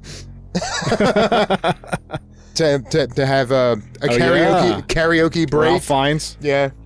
I really enjoyed that. You know, like I said, I don't know if it was my top movie of the year so far, but it was. I was happy where they went with it, and I thought Ralph Fiennes did a great job. Yeah, I have no complaints to how the movie was executed. It's just, I mean, I like 28 years later. So far, the original one's my favorite. Yeah. Because it was, again, shit hits the fan, and then you follow this group of people trying to survive. I don't know. I just like that simplistic whatever. I still haven't seen Weeks. Years I liked, but I don't, again, this isn't a franchise where I get into it for the story or the heart. It's just fucking carnage, and how are these people going to get out of that? And maybe that's what it was for me. So like I said, I thought it was good, but I kind of expect more out of a 28 movie. Yeah. So. I mean, it's a two-parter. Yeah. Well, look at it. Second of a trilogy. Right. I don't know. It almost feels like this story could have been, they could have trimmed down 28 years and put some of this in the mix, and then like they could have split this one, shortened it up, and just sprinkled it into the two bookend movies of it all. I always go back to episode 4, 5, and 6, right? You know, if this is part of a trilogy. Yeah. A lot of filler and storytelling going on as well. Yeah, I can't put my finger on it. It's just, I enjoyed it. I just want to see cut and paste 28 days later. Yeah. But that's just my taste. And then there was a lot of chaos going on, and now you're kind of limited to an island. Yeah, which I'm willing to take. It's, I don't know. Like I said, the bookends of 28 years I thought was great. Like it started off and it was like, fuck, they're back. And then it was a lot of story. It was an interesting story, but it's just not something I necessarily wanted in this. And then the ending picked up again. It was like, oh my God, this is going to be an epic ending. And then you get the cliffhanger, and I don't know, it just felt like it was 2 hours of slightly elaborating on the cliffhanger. So, but again, despite saying all this, I'm not going to shit on the movie. It was a good movie. Yeah. I was just hoping for a little more, but that seems to be the last year and a half for me. Yeah. It's like everything I watch, it's like, I want to love it. I'm not. Well, at the beginning of the year, everybody was loving Send Help. Yeah. And the Sam Raimi film. Again, I don't want to say disappointed. First of all, you know my issues with chewing. And that half the movie was fucking chewing. So that Not chewy. That triggered me a little bit. And this was another case of, again, I despise the human race. So that initial, you know what? Fine. Fuck you. I'm going to go on this end of the island. And you could stay here and die. To me, roll credits. That's where it should have ended. She should have never gone back to him. I don't care how much of a people. She went back to the well like 3 fucking different times. Yeah, and he fucked her every single time. Yeah. I like the movie. It's, I would not, there's no way I could have existed in that movie. Because again, the first time he started giving her shit, it was like, all right, fine, fuck you, you're on your own. I thought. And not only did she come back, but she fucking trained him. Yeah, when, you know, we try not to spoil a lot of things here. And I know the one guy. The movie's 6 months old. Yeah. The one guy that took her promotion that she thought she was due. Yeah. And he gets fucked out of the plane. Yeah, they fuck right off right out of the gate. I thought that motherfucker was gonna like wash back up on shore and then be his buddy again, and then she's still trying to. Yeah, because the way he was like hanging off, the part of the plane as it was going down. Yeah, I was like, oh, maybe didn't die after he flew out of it. Not only hanging off he got all that practice from hanging off his dick for the first 10 minutes of the movie. Yeah, and then you kind of figure out like there's something going on the other side of the island. that. I genuinely, until right before certain things happened, I genuinely believe that, yeah, that she scoped out the entire thing and that there were issues, there was the potential of physical harm on there. And it was like right before, I'm like, or maybe she was, she was hiding something. So I did like that twist. Yeah. I like Rachel McAdams. Yeah. And that was the chewing.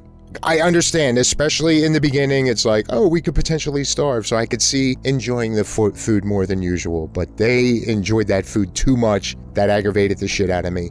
Despite me saying she should have just left them to die in the beginning of the movie, it seems like it was almost more torturous for her to come back. Because even though I liked her, I think she's a great actress. And for the most part, I like the character. But I think I would have throat punched her pretty early on. Like, she was too in your face, too outgoing. Oh, she was too annoying. Like, it's...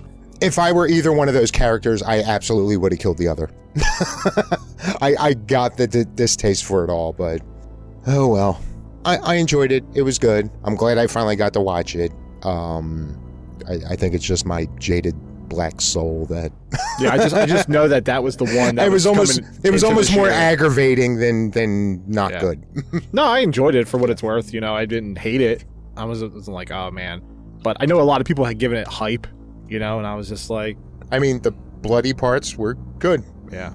The whole scene with the boar, as blatantly CGI as it was still a fun scene. So, the boar gore. And I actually enjoyed that much of her with the enthusiasm. Yeah.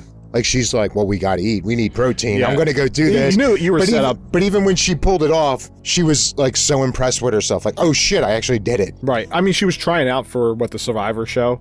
Oh, boy, was she. And she knows how to survive on her own and how to, start a fire and get your food and making sure you eat the right food or what's poisonous and what's not. So she was aware of everything.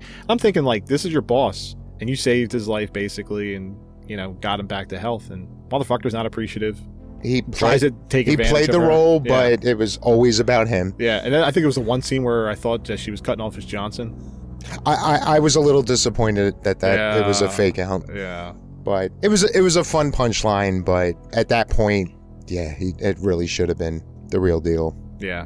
Or at least he deserved, because she said, this is your only warning. Next time it's for real. I feel like he earned round 2 of that. Yeah. So, and everybody now is, obsessed with obsession. Yes. Everybody's all about the One Wish Willow. Those are going to be all over fucking horror conventions, aren't they? Oh, probably. It's coming. I mean, if I had a half a brain, I could be fucking 3D printing a bunch of those. But yeah, it was another one. I would even say yes, it was a great movie. The joke that I've been anybody that it's come up to that I watched the movie was, all right, it was bitches being bitches, but they added the supernatural element to justify bitches doing what bitches already be doing. And anyone who knows me will find the appreciation of that joke. Another one, it was a great movie. I have heard some debate on it about... Well, actually, before I watched it, the first thing I heard was somebody posting about, everybody's going around saying how she's the villain of this movie, but she's not the villain, she's the victim, and it's the man that was the real villain. I didn't see anybody as being the villain in that. And then I also heard somebody else go on a rant saying, oh, if you're saying that he was just misguided or whatever, he made a mistake, that he wasn't actually the villain in the movie, oh, well, then you're a misogynist. Well, first of all, I knew that anyway. Second of all, no, he was crushing on her, awkward as fuck. Like, he had worse social skills than me, and he made a bad decision. Had he known what would have happened if he believed that wish was going to happen, like if he had any inkling that it was going to play out like that, it was just him calling a bluff on some novelty item from a fucking general store. Yeah. He didn't go in there, oh, I'm going to make her completely psycho. No, I agree. She 100% was not the victim, or the villain. Yeah. She was 1,000% the victim in this. But I don't necessarily see him as a perpetrator either. He was just an awkward person that made shitty decisions. Again, going into that, like, you saw how casual he was when he made his wish. He didn't. It was just like, oh yeah, here, I'm gonna make a wish. Yeah. And then things just got really weird really quickly. My favorite part of the movie is all the memes. I love all the memes. No. That alone, like, it was a great scene, but the fact that everybody's just making that into a meme, like, I'm going to give it at least a year before it even starts getting old. Yeah. There's still some creativity in using that scene and things. And my biggest, not issue, but I had to make sure I saw it because I didn't even hear about the movie. I didn't even know it existed until I go online and everyone's like, holy shit. Not like the typical campaign, oh, the greatest movie or the scariest. Like, and this was Blumhouse. I keep forgetting that too. But it was people actually who, you know, we might follow online that have seen the movie and was like, holy shit. My biggest hang up is everyone's talking about this is like the greatest movie of all time. It was a really good movie. I fail to see how, yeah, I could see it being top 3 of the year, but the bar is really fucking low too. Yeah. So that's my biggest issue with it. Like the way everybody's sucking this movie off, and it was like, no, it was a really good movie. Is it the next Human Centipede? No, far from it. Sorry, Citizen Kane. Yeah. So I just watched it last week. Have you ever watched Milk and Cereal? No. One of his I think it was on, from like 2 years ago or something. Mm-mm. That was another one I saw online. Everyone's, oh, this new movie, this short film that's on YouTube. And Was it Curry Barker? Yeah. Oh. It was, I guess, one of his earlier, longer. It's like an hour long. Okay. And I remember seeing, but I didn't make the connection until after I saw Obsession. Like, oh shit, that's when I heard like, oh yeah, that's the guy who did that. Oh, well, that explains a lot. That's I'd say it's for my taste more upper tier, like found footage type movie. Okay. It was original enough. Oh, so like Skinamarink. No. There's a ton of dialogue in this, and lots of things happen. People die and stuff. But that was one of those I would see on like Facebook. Everyone's, oh, this new movie's out. It was released on YouTube, and it's like it's really fucked up. And it's like, all right, I'll bite because I was starving to watch anything new. And it was like, all right, yeah, that was actually pretty good. And then it was after I saw this, I'm like, I remember the name, and then I forget if I saw somebody post about it or if I looked it up, but it was like, oh shit, that's the Milk and Cereal guy. So if you ever get a chance, pull a cereal as in like serial killer. Yeah. So, but if you ever have an hour to kill, check it out. I think it's a found footage you would probably even appreciate. I liked Obsession, and I'm curious that, you know, I know 2 Eye Kevin saw it twice, loved it. Joe T saw it twice, loved it. I know there's different aspects of the movie I really enjoyed, and, you know, some of it caught me off guard. I didn't think it started picking up until it got towards the end of everything kind of going down all at once and really became more of a horror movie. Yeah, it kept my interest, but it really didn't go full hard till like the last 15 minutes. Yeah, and it was nuts at that point. And Yeah. I'm glad too, you know, the one part where the friend's like, he's trying to get him to make the wish, right? And he's like, I wish for $1 billion, and all of a sudden, like, you know. Yep. Well, it's exactly what you would do too. Right? It's raining bills. Yeah. But, you know, the shit that goes down. Yeah, and for him, it was the same thing. He didn't believe it. Oh, yeah, I want $1 billion. Yeah. And then, holy shit, it actually worked. Right. Yeah, and I thought it was good. I'm glad I watched it. I'm going to watch it again because I know I caught a decent version of it. Yeah. That's out there. I didn't go to the theaters to go see it, so I'm going to watch it again. I'm good. I just hope that it's like they're setting him up, Curry, for like they're going to put him on a high pedestal, and then the next thing that comes out, that's my only concern. It's going to fucking drop. Because now this is the new fad. This is everyone's talking about. This is the era of the YouTube filmmaker, and I'm all for it. I'm just afraid it's going to blow up too quickly. Like it's going to get pushed so hard. Like, I think we got lucky with Weapons. Krieger. Yeah, with Weapons and Bring Her Back. Yeah. Like the fact that it was like, oh, yeah, well, they did these movies, and now they got a new one coming out. His first movie, Krieger's first movie, was Barbarian, so at least it wasn't like, oh, Barbarian was the best. A lot of people didn't like Barbarian, right? So I forgot about that. So when he did that, and then they came out with Weapons, it's like, okay, at least he's got something to go off of, which either you hate it or you love Barbarian. Yeah, and you knew what you were going to next, and then you have Talk to Me. Talk to Me, I think, got more love than hate. It seemed more universally liked at a bare minimum. Right. Now to make that jump, like I love Talk to Me. I would have never expected, okay, second time around, Bring Her Back. Like I said, I I fucking love that movie. Yeah. It was the first time in a long time that I actually felt something out of a new movie. They weren't happy feelings, but Right. it was like, fuck, that was dark. Right. But I just hope that And I hope it's the same with these guys, that they have ideas that they're passionate about. skyrocket. Yeah. But I did hear that I already forget the name of it, but yeah, he's got another one, I guess in the bank there, that he's got his next project in mind, and I think he said it was actually supposed to be in the Obsession universe. Oh yeah. So Yeah, so I'm curious about that. I'm to see what's coming out. If it's in the same universe, okay. yeah. Just as long as there's a reason for that and not like, okay, this is the biggest movie all year. Like, so of course I got to incorporate that into my night. Like, I'm putting enough trust in him that he has an idea that just happens to be in that universe. Yeah. And fucking, was it Indy Navarrete? Yeah. I'm not sure how to pronounce it. Like, yeah, she was fucking amazing. And now hearing interviews with her, she almost didn't want to do the movie. Like, the places she had to go scared the shit out of her. And the fact that she went and played, even just the facial expression, she's like, I was scared of me. Like, I didn't want to shoot those scenes because it terrified me. And yeah, she was fucking amazing in it. Well, to go that nuts. Her career is going to skyrocket now. I saw she's in one of the horror conventions down in Florida, I think, coming out. Oh, wow. Scared Ice or something. Okay. I don't know if it's not spooky. I think it's Scared Ice. Her and like the group from Obsession is going to be over there. Okay. It was pretty cool seeing Andy Richter, because I had to do a double take and look it up, and I'm like, was that Andy Richter? You know, the dad that owned the music shop?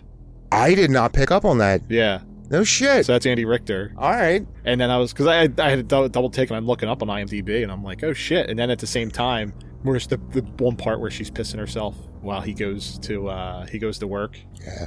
And I was like, oh look, Scary Movie 2 and Andy Richter. I've also seen it twice, and I'm looking forward to seeing it again, but now that I might have to watch that shit tonight and just it was watch random. it again and go straight to work. I was like, shit, this is like a random cameo he's got going on here in this movie, but... Yeah, I completely missed that. Good call, man. Good call. Oh. Well, thank you. So, what else was there? You have not yet seen Backrooms. Correct? I haven't. Okay. Have you? Allegedly. I do intend to see it again. I already forget the comparison. What was it? I remember after I saw it, I text you and I said, yeah, it was Skinamarink with dialogue, and there was like a taste of something else in there, and I forget what it was. Well, a strange doorway appears in the basement of a furniture showroom. In this house. So doorways appear in this store. Yes. And, doors and windows disappear in Skinamarink. It's not the same. Things appear in this movie.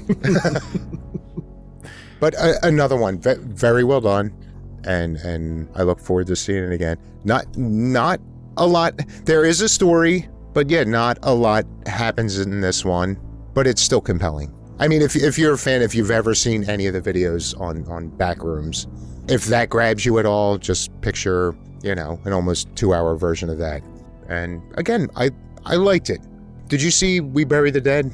I haven't. I started watching it like 12 times because Daisy Ridley's in it. Yes, Daisy Ridley. I still need to finish it. Again, I'm curious to see where it goes, but another one that's not like blowing me away. Yeah, I saw it out there and I was going to watch it, and I don't know what was holding me up from watching it, and then I realized Daisy Ridley's in it and I love her. Yeah, I had no clue. I just heard references to it online, like, oh yeah, this is worth a watch. Yeah. So I pulled it up and I was like, oh shit, she's in it. I gotta love it. Zombie apocalypse type thing. Yeah, but there's, a little bit of a twist to it. And I look forward to finishing it, preferably before the year's out. But Forbidden Fruits, I started watching that. I've been meaning to get back to that as well. One movie that I think we both watched recently, Faces of Death. You did watch it? I did. Okay. And again, I liked it. It's, as of now, I'll probably be in my top 5 of the year. Yeah. But there's not much going on, too, the rest of the year, where it kind of lands. I think Evil Dead's our last chance. Yeah. Well, so Faces of Death, I get the concept and where it went, and, you have this person who sits there and, works at a place where they go through videos that are out there and trying to snuff out whether it's real, legit, or fake, or we need to ban it and why? And if it breaches terms of service. yeah, and it all related. Sorry, it all comes, if it's a TOS violation. if it goes it basically goes full circle to where the original videos of Faces of Death start appearing in different scenes now that are could be reenacted. But she doesn't know whether they're. It looks exactly like the original movie, but it's like I don't remember there being this many mannequins in this scene. Yeah. And this, I forget her name, but the main character gets really, I don't know. There's something about these videos. I think they might be real. And then you learn that she's had some trauma to her in regards to viral videos and shit, which is fucking nuts because I guess that shit could happen. And why you don't fuck around with trains? Yes. Yeah. Mm-hmm. I wonder if that's really ever happened to anybody before. Oh yeah. Somebody fucking around doing some TikTok bullshit. Oh, absolutely. And then It's just a slip and a fall and I mean, how many videos go viral because of people having like accidents and all? But it's like, yeah, if someone actually gets killed. Oh, you mean ridiculousness? Yeah, that too. Yeah, but Faces of Death, I get the concept. I liked it. It was again, with that IP, that was all they could really do. Right. And it was well done. okay. Yeah, I thought it was okay. I had no idea fucking Billy was in it. That was like the biggest surprise, though. I was like, there's something very familiar about him, and it wasn't until like the third act it was like, oh shit, it's Billy. Yeah. Yeah, and I don't know what was missing. I watched it. I liked it. I'm glad I watched it for this year. Again, I think she made some shitty decisions throughout, and by the time she started making good decisions, it was kind of getting in a little too deep. More forgivable than certain decisions made in Send Help.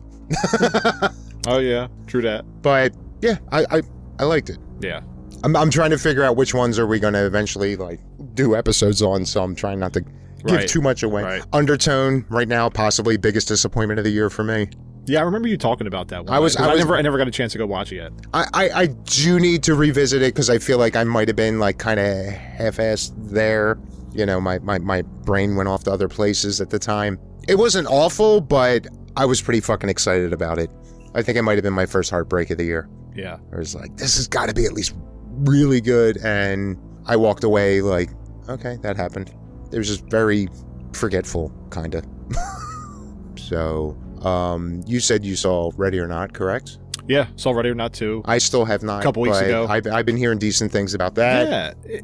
It picks up right after the first one. So it was good because my wife didn't remember Ready or Not, the first one. Okay. So we actually went back and we watched the first one, and then it was like, it continued right at the end. It goes right into the next movie. Going old school. Yeah. Where a sequel was a direct. Remember Back to the Future 1 and 2 right there? It goes right into it. How about Porky's? So they didn't call it the next day to be cute. Right. It was literally the next day. Yeah, this continues right into it. And after she took out the one family, she realizes that she's got to survive 4 other families now. So Samara Weaving now has her sister show up, Catherine Newton. Yeah, I think I'll have to do it back to back with those. Yeah, it's better to do the back to back because I got a refresher and I was like, oh yeah, I actually liked it. I thought Samara Weaving was a lot better in the first one. The way she played that role is exactly how I would have acted in that situation. And I really liked the first Ready or Not. This one, I really liked it as well. It was fun. Elijah Wood's in it as well. I think we were just talking. I had to do a double take that Sarah Michelle Gellar was in this one. I was like, is that her? Like, I don't know. The fake Buffy? Yeah, the fake Buffy. But I had to look at her like a couple times and then look her up. I'm like, is that Sarah Michelle Gellar? Like, did she have work done to her face? And I know that the last movie I think I saw her in was... I know what you did last summer, right? Yeah, so... But yeah, it was pretty good. I know that some of the cast from Abigail shows up in this, and that's what Catherine Newton was as well. And yeah, it was a lot of fun with this, and I liked it. It's probably one of my top ones of the year so far. It's top 5 for me, but it's on my list to get out of the way before the year's end. Yeah, there's a lot of fun moments, and the ending was okay. It wasn't bad. I liked how they finish it out. Yeah, it was worth a watch. Mm-hmm. I did watch Whistle. Did you check that out? I still have not. It's on my list. Yeah, I got Final Destination vibes of how they played that movie out. It's kind of the impression I got just on the concept. Yeah, it was like you blow this whistle and now this group of people unleashes onto this group of teens, and you see your death coming. You know how you're going to die at some point in the future, and you end up getting to your death faster by getting to that point of death. Yeah, I like I said, and they try to avoid it. Just like it's the same fucking. You got certain rules that are very similar to fucking Final Destination and shit. And it wasn't bad. It was okay. But that's what I was definitely getting when I watched this movie. How it's like, well, you got to skip over this and do that in order to avoid it. And and I'm thinking to myself, like, this sounds like Final Destination and shit like that. But it was okay. I actually did watch something from this year that has a bit of a Final Destination connection to it, but just to shoehorn one more in from this year, I ended up watching last night. Have you heard of or seen Lure? Like Lure to lure something in? No. I don't even know. I think it's when I saw the name, it was like, oh, I think I've heard good things about this, and didn't even look to see what it was about. Have you seen Would You Rather? No. Was that the one with Combs? Yeah. Well, then there goes that whole connection. To me, it was Would You Rather with a little bit of Saw, and everything was super obvious. Was it worth a watch? I wouldn't go out of your way to make a date night of it, but if you ever have a little extra, an extra 90 minutes, you want to throw something on, I would say it's worth it, but yeah, check it out. If you like it at all, then you have to watch it Would You Rather, because that's a superior version. I've been always meaning to watch Would You Rather. I know you talk about it an awful lot and how much you loved it. And apparently the Levys loved it enough that they wanted to get Combs to give them the same part, that similar character. So, but it was well, I'd probably give it like a 5, like just very middle of the road. Yeah. That one. What was the other one? No surprises. I guess you were able to figure it out. Well, I guess there really weren't any twists to be had in it. It was just pretty straightforward. Bunch of people at a dinner party, and they play these games, and if you lose the game, you are eliminated forever. But it was cool. Have you seen Iron Lung yet? No, I haven't watched Iron Lung. I think I started watching like a very shitty alleged copy of it, and I don't know. I'll probably get around to watching it, but I don't know just yet. One movie I'm not going to go back and watch was The Bride. I think we talked about this. I know you mentioned it. I wasn't a fan. If I heard that it was, if the consensus was that it was amazing, I'd probably make a point to see it before the year end. But even like the most diehards that should have liked it were like, it happened. It wasn't really horror either. So it's horror-ish. I was surprised Christian Bale was in it. I didn't even know he was in it, to be honest with you. I didn't know until I just looked up now. I meant to go to watch Lee Cronin's The Mummy. I think that's another one I heard very like lukewarm reviews on. Yeah, I'm always curious. I always like the Mummy movies, those type. I'm not talking about the Mummy with Brendan Fraser. Especially one with Tom Cruise was terrible. Yeah, I don't think I've heard one good thing about the Tom Cruise. But I was interested in Lee Cronin's The Mummy. I haven't watched that. I mean, I like at least one of Lee Cronin's movies, so it might be worth a shot. Right. I haven't watched Passenger yet, and I know that my wife was psyched when she saw that at the trailer for that when we went to go see Scream. Oh yeah, you were one of those that went to see that. It's another one I started watching once or twice, and I have to get back to. Passenger? Yeah, again, I've heard like very lukewarm. Yeah. At this point, I'll give anything a shot. And then look at the back to back, the two greatest movies of the year. The two most loved movies of the year. The only reason I went to go see Scream 7 was because I was getting the Scary Movie 6 trailer. It's the only reason why I thought about going to see Scream 7. I hated Scream 7. It seems to be the consensus. The story was weak. I was so disappointed. But you got Stu. Yeah, you got Stu all right. And I don't want to give it away. I was just so disappointed on the reveal. The build up onto why this Ghostface, I heard the intentions of this Ghostface and others. I heard that the movie sucked and the reveal made it even worse. Yes. Mr. Pompagiorgio. I didn't hear anything. Yeah, it was bad. I don't know where the hell they wanted to go with this, but I know when Melissa Barrera was canned from the franchise, it killed the story. Mm-hmm. It totally fucked up everything they were doing, and they just threw this out there because they're the Scream franchise, and they can do whatever they want, and they're going to bring in $100 million, no problem. It seemed like they were really banking on getting Nev back. Having her back, it was like, well, everyone's going to love it no matter what. I hated this. I hated this one. This might be the one that I dislike the most I know a lot of people shit on the third one, but I fucking enjoyed the third one better than this fucking one. At least the third one made more sense than this. Again, this has never been like a top 10 franchise for me. Like, I love the first one. I like the rest of them, but again, this is one that the only reason, if I did go to see it in theaters, it would have just been for the Scary Movie trailer, which they ended up widely releasing a couple days later, so I'm glad I saved my $75 because I don't know one person that had a good thing to say about this. Like I said, it seems like everyone's saying it was an awful movie, and then it just got worse. Yeah. So, I mean, certain people that they bring into the franchise, and it's like they're known for their comedy, and they want to tie him into this franchise, and should have just left shit alone. Then you should have just killed it after that. Because if they come out with any more, at this point, I'm just like, all right, this is a fucking joke. it seemed like up until this point, like this is the first time that I'm not hearing any buzz about, oh, where are they going to go from here? Like even with the last one, it was okay. Well, they were already committed to 7. Yeah. With the story they had with Melissa Barrera's character, and I love the way they were going with it. Mm-hmm. But of course, oh wait, this could be a good thing. Nah, let's drop it. Right. And they totally fucked themselves when they had to change the story. Yep. And it put them up against the wall where they had to get this out. They had a timeline. This was the best story they had, and it fucking blew. And my wife was like, "Oh, I really love this. I think this was a great one." I was like, "You have fucking no idea. Like, this totally separated itself from." Yeah. Now, don't get me wrong. I will eventually see it. Will it be this year? I don't know. But just for the sake of completing the franchise up to this point, like, I will be watching it. But the more I think about it, I am in the minority. Like, I liked 6. I didn't love it, but I didn't realize how much people didn't like that one. Like, I feel like I liked it more than most people. So who knows? The more I think about it, this might be my favorite one when I do eventually watch it. I don't think so, but yeah, you'll have to. Yeah. Hopefully, you get to check it out. And then on the list you got here, the other... The Strangers, Chapter 3? The other final of a trilogy that I don't think anybody wanted, even though it was already signed up for. I don't think anybody wanted.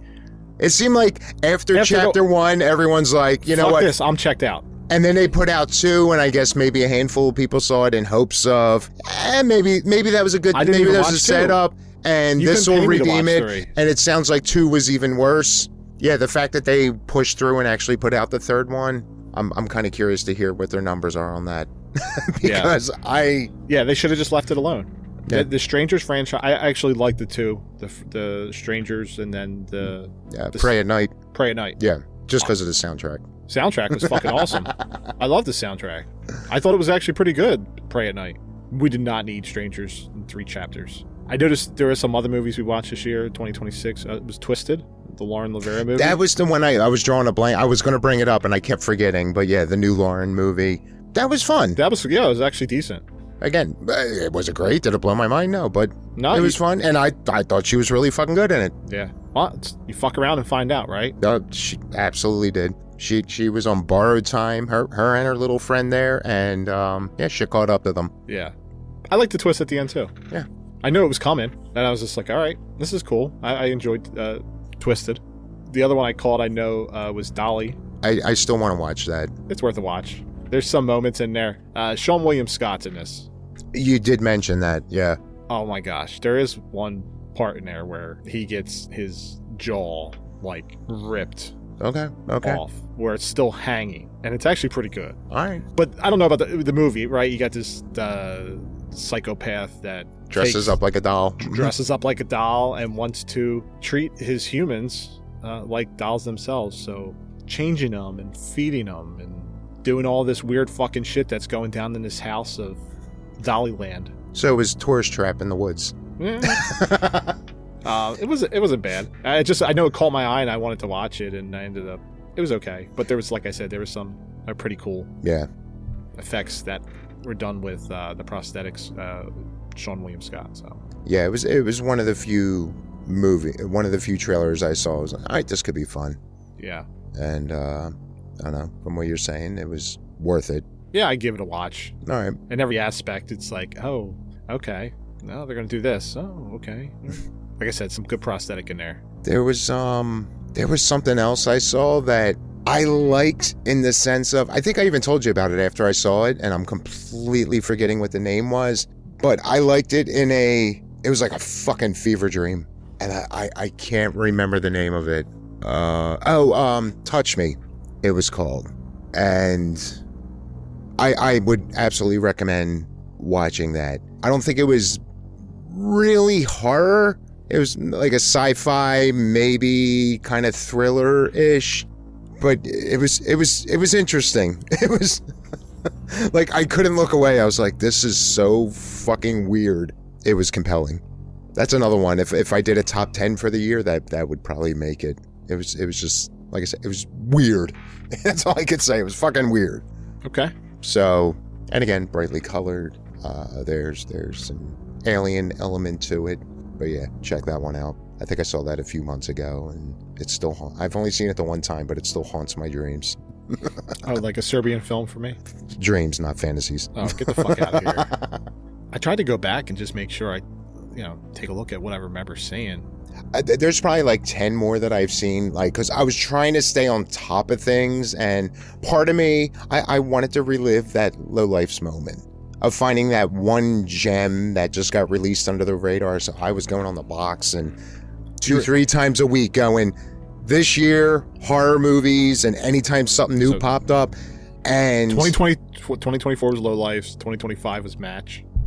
And yeah, so You're waiting for the Tubi original to come out. Is that what you're waiting on? At this point, I'm going to have to start keeping a better eye on Tubi, because like I said, I'm going to the box, and there's probably 20 or 30 movies from this year that I saw. Most of them were forgettable. Yeah.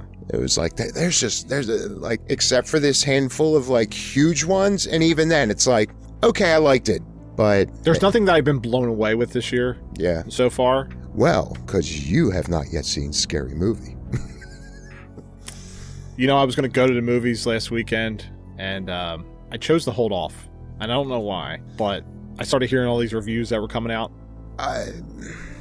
I'm going to save it because I kind of feel like there should be like I don't know about doing a whole episode on it, but I'm going to leave it as not like, oh, I hated it or fuck that movie. I think right now it's just disappointment. I was kind of hoping for more, but on the other hand, it felt a little bit like they were trying too hard. So I don't know. It's like in a weird place. Because I fucking love the Waynes. I wanted this to be the greatest thing all year. And I think right now that's the biggest thing I could say about it. Right now I feel like it's like a level of disappointment. I want to watch it again just to really pinpoint where I really stand on it. There were some great laughs in there, in it. A bunch of callbacks. Although I did come up with a theory on that. For anybody who hasn't seen it or hasn't heard, each of the movies, they got their one horror movie that's like the core of it. And then they do references to a bunch of other shit.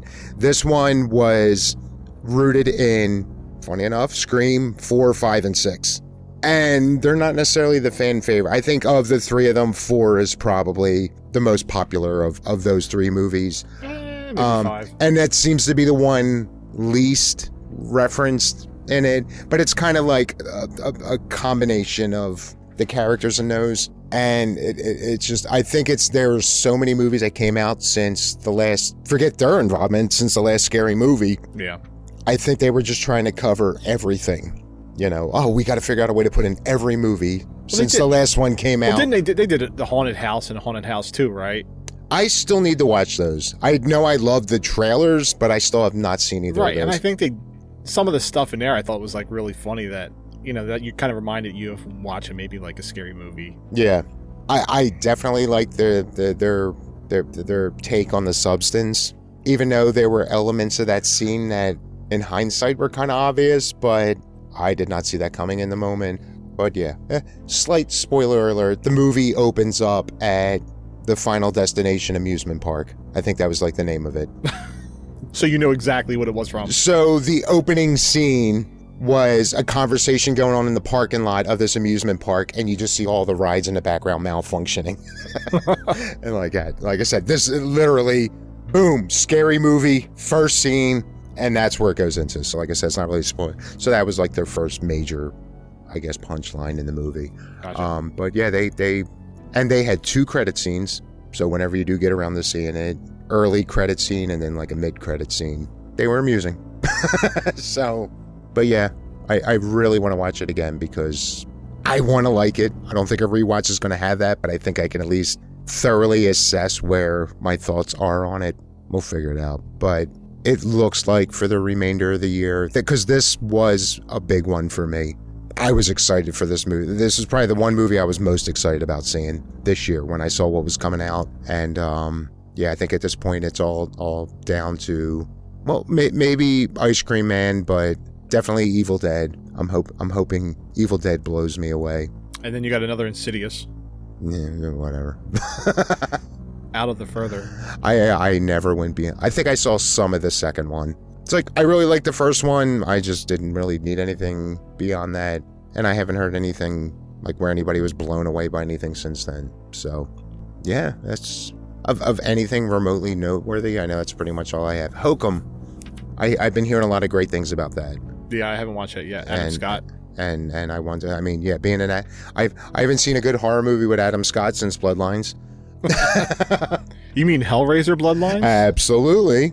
Yeah. So Evil Dead, Hokum, Ice Cream Man. If none of those hit for me, then I'm just gonna take this whole year as a loss.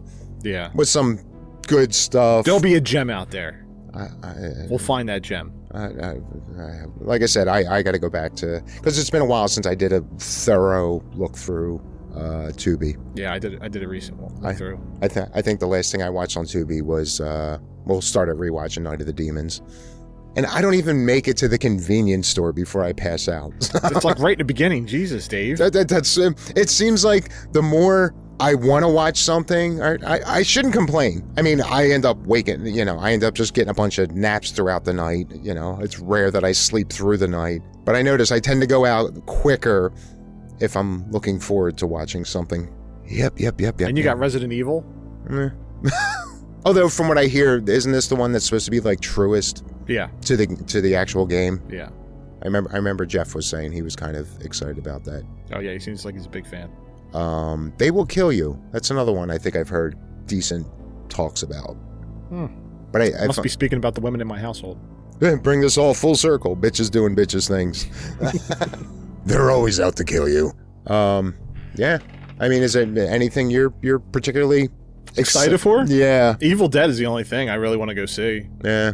Yeah, I'm a big Evil Dead fan. So I mean, now that Terrifier got bumped to next year, which again, if it's a matter of they want to take their time on it, I'm all for that.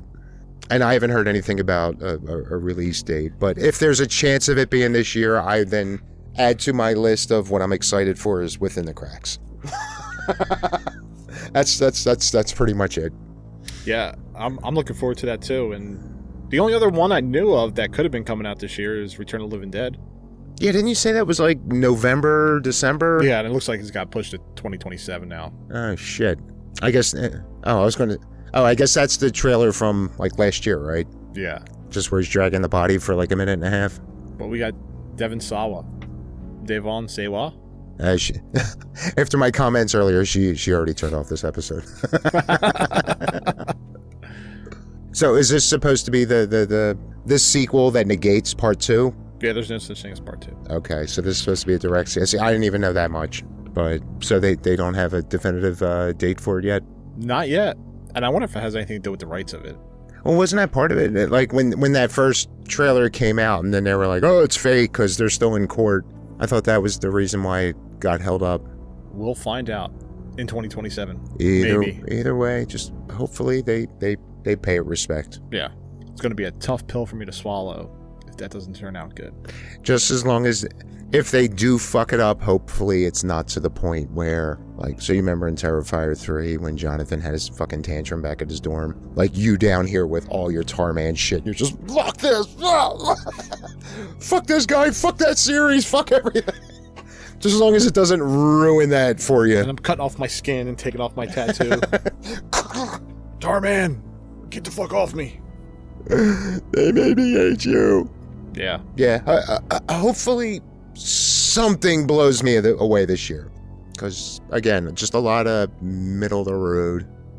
I just, again, bring her back proof that I can actually feel. Just this year ain't giving it to me. Yeah, I think Bring Her Back was like midway through 2025. Yeah. And it's not to downplay weapons. I just, like I said, Bring Her Back hit me more on a personal level. I loved Weapons. I mean, it was my number 2. Yeah. It was a close number 2 for me. Who's your number 2? That's right, buddy. You show that turd who's boss. That's all I want. Just one movie that proves that there's like any emotion in me ever again. Other than the anger of some obnoxious bitch and her fucking shit dick boss fucking chewing obnoxiously for an hour and a half. They both should have died. Right now, we got 6 months. Somebody better fix this shit. So, Danny, you have anything else to add on this? Dave, no, I don't. I think it's well past both our bedtimes. I think I'm due for a nap if I want to wake up in a few hours to go to work. So, This was fun now. yes, thank you again. And, yeah, we'll get you all next week. Toodles. Peace. Broadcast completed.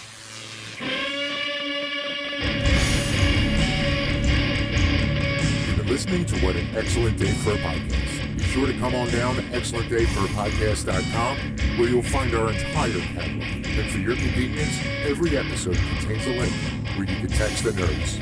Want to throw some praise? Some critique? Perhaps you have a suggestion for a topic you'd like to see us tackle. But while you think about that, you could also check out the connections to all of our socials, including our YouTube channel. Give all them a visit. But don't forget to like, subscribe, and share with everybody you know. And for those feeling a little extra generous, there's also a button where you can support the show in other ways. Every bit of support helps. Well, that's it for this episode. And remember, stay creepy and keep talking some damn hard.